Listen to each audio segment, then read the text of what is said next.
Hello मेरे प्यारे दोस्तों। तो आज की वीडियो होने वाली है The Summer Hikaru Died episode number 7 के ऊपर। और आपने इससे पहले की वीडियो नहीं देखी तो उन सभी वीडियो का लिंक ऊपर आई बटन और नीचे डिस्क्रिप्शन में भी होगा। तो अगर आपने उन्हें नहीं देखा तो एक बार जाकर उसे जरूर देखो और फिर आना इस वीडियो पे। तो अब बिना किसी देरी के वीडियो को स्टार्ट करता हूँ। एपिसोड की शुरुआत में हम देखते हैं कि योशिकी अपने रूम में बैठा हुआ था और पिछली रात के बारे में सोच रहा होता है। और अब अगले दिन सुबह जब हिकारू और योशिकी दोनों साथ में स्कूल जा रहे थे तब हिकारू वहाँ सोच रहा था कि योशिकी मुझसे गुस्सा तो नहीं है। और वो योशिकी से बोलता है जो आज हमारा सिंगिंग कंपटीशन है वो आखिर कैसा जाने वाला है। और टीचर ने तो हमसे उम्मीद ही छोड़ दी है कि हम जीत भी सकते हैं।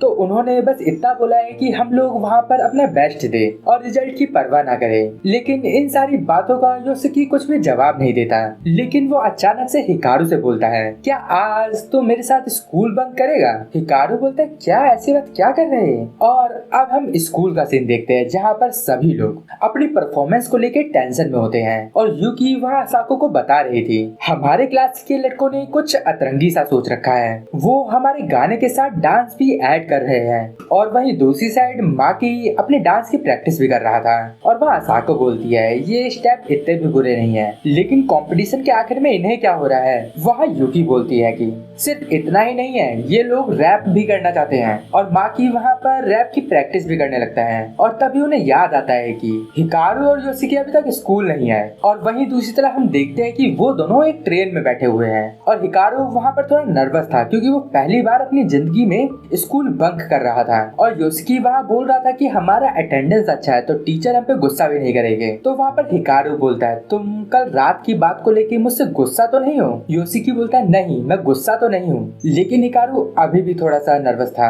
और अब हम योशिकी के डैड को देखते हैं जो कि जंगल के अंदर लकड़ काटने की तैयारी कर रहे थे। और उसकी छोटी बहन अपनी मॉम के साथ कहीं पर जा रही थी। और अब वहाँ पर हिकारू योशिकी से पूछता है आखिर हम जा कहाँ रहे हैं। योशिकी एक पोस्टर दिखाता है और बोलता है मूवी, ये मूवी तुम्हारी फेवरेट है ना। और वहीं स्कूल में वो परफॉर्मेंस स्टार्ट हो चुकी थी। और वहीं बैक स्टेज पे माकी बोल रहा था ये लोग तो अच्छा कर रहे हैं। और यूकी वहाँ माकी से बोल रही थी अभी भी टाइम है तुम यहाँ पर अपना वो डांस कर सकते हो। लेकिन माकी बोलता है नहीं मेरी सारी प्रैक्टिस वेस्ट हो गई है। और असाको वहाँ देख रही थी कि योशिकी और हिकारू अभी तक स्कूल नहीं आए हैं। और अब सीन शिफ्ट होता है उस रात वाले इंसिडेंट पे जब योशिकी अपने रूम में अकेला बैठा हुआ था। और वो अपने फोन में अपनी फैमिली फोटो को देखते हुए उनसे माफी मांग रहा होता है। और अब प्रेजेंट में वो दोनों हॉल में बैठ के मूवी देख रहे थे। और हिकारू को अभी भी लग रहा था कि योशिकी उससे गुस्सा है। लेकिन योशिकी उससे बोलता है मैं तुमसे बोल रहा हूँ मैं गुस्सा नहीं हूँ तुम बस मूवी देखो तुम्हें तो ये मूवी पसंद भी है। और वहीं स्कूल में अब क्लास ए के बच्चे आते हैं और उनकी परफॉर्मेंस स्टार्ट होती है। इनकी परफॉर्मेंस भी काफी अच्छी जा रही थी। और इन्हीं के बीच में हम देखते हैं कि काओरू अपनी मॉम के साथ उनके शॉप पे आई थी। और वहीं दूसरी तरफ हिकारू और योशिकी आइसक्रीम खा रहे होते हैं और इधर उधर घूम भी रहे थे। और योशिकी वहाँ एक मशीन से गेम खेल के प्राइज जीत जाता है और वो प्राइज वो हिकारू को दे देता है। और अब योशिकी अपनी मॉम को कॉल करता है तो उसकी मॉम बोलती है तुम्हें क्या हुआ तुमने अचानक कॉल क्यों किया है। तो वो बोलता है कुछ भी नहीं मैं तो बस तुम्हारा हालचाल ले रहा था। तो उसकी मॉम बोलती है मैं ठीक हूँ। तो योशिकी बोलता है हाँ ये तो बहुत अच्छा है। और वो एक बात और बोलता है कि उसको एक मैसेज अपने डैड को देना है जो कि मैसेज था अपना ध्यान रखना। और अब वो कॉल को कट कर देता है। और वहीं स्कूल में उन लोगों की परफॉर्मेंस खत्म हो गई थी और वो लोग बात कर रहे थे कि योशिकी और हिकारू स्कूल नहीं आए। लेकिन कोई बात नहीं हम उन्हें बाद में परफॉर्मेंस की वीडियो दिखा देंगे। और वहीं दूसरी तरह हम योशिकी के डैड को देखते हैं जो कि अपने को वर्कर से बात कर रहे थे कि योशिकी अब काफी बड़ा हो गया है अब हमारी ज्यादा बातचीत भी नहीं होती। और अब हम दोबारा योशिकी और हिकारू को देखते हैं दोनों रिवर के किनारे चल के जा रहे होते हैं और दोनों आपस में बात कर रहे थे। वहाँ योशिकी बोलता है तुम क्या मेरे साथ समंदर देखने चलोगे। समंदर इस रिवर से बहुत ज्यादा बड़ा होता है। वहाँ पर हिकारू बोलता है मुझे धुंधली धुंधली से यादें हैं कि तुम और रियल वाला हिकारू एक बार समंदर देखने गए थे। मुझे भी जाना है मैं इन पहाड़ों को देख के थक चुका हूँ। हम वहाँ जाकर स्विमिंग करेंगे और साथ को भी पकड़ेंगे। योशिकी वहाँ स्माइल करता है और वो बोलता है शार्क को पकड़ना इतना भी आसान नहीं है। तो वहाँ हिकारू ऐसे ही मजाक में बोलता है मैं तुम्हें चारे के रूप में इस्तेमाल करूंगा, जब वो तुम्हें खा रहा होगा तो मैं उसके ऊपर अटैक कर दूंगा। तो हिकारू बोलता है तो चलो ठीक है, किसी दिन हम समंदर देखने भी चलेंगे, कैसा रहेगा कि हम गर्मियों की छुट्टियों में जाएं। तो योशिकी भी स्माइल करते हुए बोल देता है हाँ तो तय रहा, अगली गर्मी की छुट्टियों में हम वहीं पर जाएंगे। और अब योशिकी हिकारू को अपने घर लाता है और वहाँ पर हिकारू उस मूवी के कैरेक्टर के बारे में बात कर रहा था और योशिकी बोलता है कि आज की परफॉर्मेंस की वीडियो मेरे पास आई है। और अब वो दोनों वीडियो देखने लगते हैं और उन्हें वो परफॉर्मेंस काफी अच्छी भी लगती है। हिकारू बोलता है शायद मुझे वहाँ देखने जाना चाहिए था, लेकिन तभी योशिकी उठता है, अपना बैग खोलता है और उसके अंदर से कुछ निकालता है और हिकारू के पास बढ़ रहा होता है और हम देखते हैं कि वो एक नाइफ जैसा कुछ है और उससे वो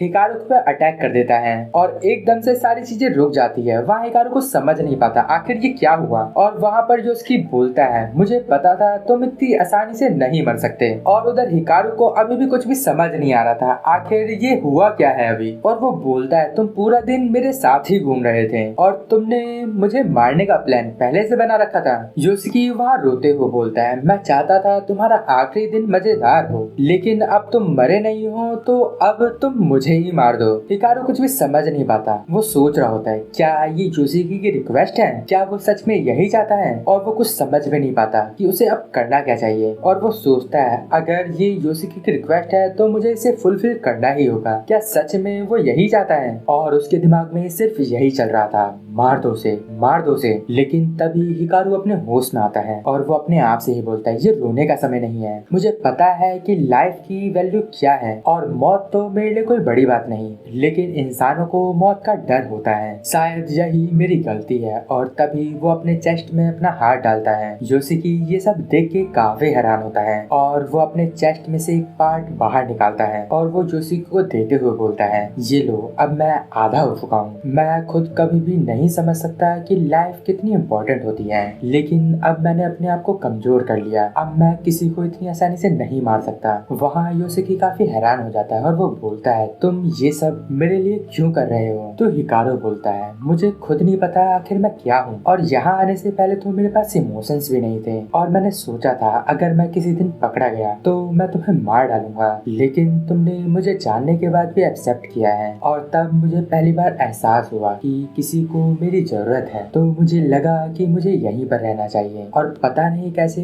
तुम मेरा घर बन गए और मेरे लिए तो ये काफी बड़ी बात है। योशिकी समझ जाता है कि वो लोग एक अलग दुनिया से हैं और हमें एक्सपेक्ट नहीं करना चाहिए कि वो लोग एक जैसा ही लाइफ को समझे। उसे लगता है कि वो बेवकूफी कर रहा है, लेकिन अब वो उसे एक्सेप्ट कर लेता है। और अगर तुम सच में यहाँ पर रहना चाहते हो तो मैं चाहता हूँ कि साथ मिलके हम लोग रिसर्च करें कि आखिर तुम रियल में हो क्या। और ऐसा बोलते के साथ ही हिकारू अपने ओरिजिनल स्टेट में आता है और योशिकी को निकल रहा होता है और यहीं पर ये एपिसोड एंड हो जाता है। अगर आपको इस वीडियो में कुछ भी अच्छा लगा या पसंद आया तो इस वीडियो को लाइक कर देना और वीडियो को पूरा एंड तक देखा है तो हिकारू कमेंट कर देना, मैं समझ जाऊंगा आपने वीडियो को पूरा एंड तक देखा है। और अभी तक आपने चैनल को सब्सक्राइब नहीं किया तो चैनल को सब्सक्राइब करके बेल आइकन को जरूर दबा देना, इससे आपको रेगुलर नोटिफिकेशन आती रहेगी और आपसे कोई भी न्यू वीडियो मिस नहीं होगी। तो अब मैं मिलता हूँ आपको अगली वीडियो में, तब तक के लिए गुड बाय, sayonara।